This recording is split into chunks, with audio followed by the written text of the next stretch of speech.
প্রথমে আমরা মাউসের রাইট বাটন ক্লিক করে চলে যাব ডিসপ্লে সেটিং। দেন এখান থেকে আমরা দেখতে পাচ্ছি ডিসপ্লে সেটিং এর ইন্টারফেস। এই ডিসপ্লে সেটিং চাইলে আমরা অন্যভাবেও যেতে পারি, যেমন আপনার উইন্ডোজের সার্চ অপশনে ক্লিক করে আপনি লিখবেন ডিসপ্লে সেটিং বা সিস্টেম সেটিং। এখানে ক্লিক করে সরাসরি চলে আসতে পারেন এই পেজে।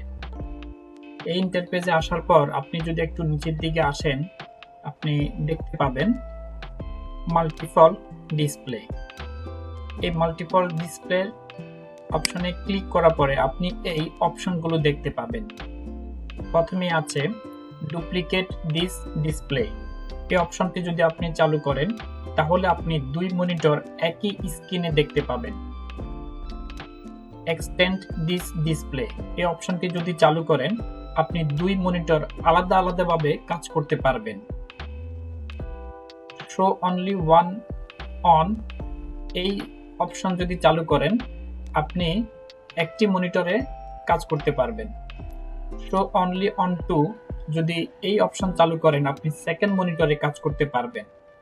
সো আমরা যেহেতু দুটি মনিটরে একসাথে কাজ করতে চাই, আমরা এখন ক্লিক করব এক্সটেন্ড দিস ডিসপ্লে, এই অপশনটি চালু করব।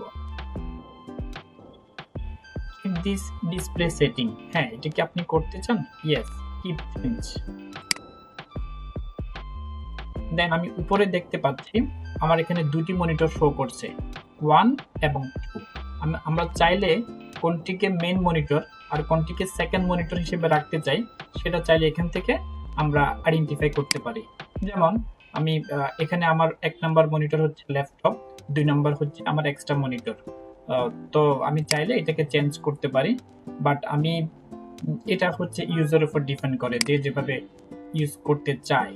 ঠিক আছে, দেন অ্যাপ্লাই। আপনার এই সেটিং কারেক্ট ভাবে কাজ করছে কিনা সেটা দেখার জন্য আপনি যে কোনো একটা ব্রাউজারে চলে গেলে এখান থেকে এসে আপনি আমি একটা ইন্টারফেস চালু করলাম, যেমন ইউটিউবের একটা ইন্টারফেস নিয়ে আসলাম। এখানে আমি যে কোনো একটা ভিডিও প্লে করার পরে এটাকে আমি ধরে আমি আমার বাম পাশে এক্সট্রা মনিটরের মধ্যে ক্লিক করে যদি এটাকে চালু করে দিই তাহলে দেখা যাবে এটা বড় স্ক্রিনের সাথে দেখতে পাচ্ছি। পাশাপাশি আমি চাইলে আমার ল্যাপটপে অন্য মনিটরে অন্য কাজ করতে পারি। যেমন আমি এই সরাসরি চলে আসছি আমার ডিসপ্লেতে, এখান থেকে চাইলে আমি আমার ডিসপ্লের অন্যান্য কাজগুলো করতে পারি।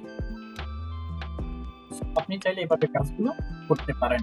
এই কাজটিকে আরো সংক্ষেপে যদি কাজ করতে চান সেক্ষেত্রে আপনি উইন্ডোজ বাটন ক্লিক করে সরাসরি কি বাটন ক্লিক করলে আপনি এখান থেকে এই সেটিং অপশন পেয়ে যাবেন। ধন্যবাদ সবাইকে।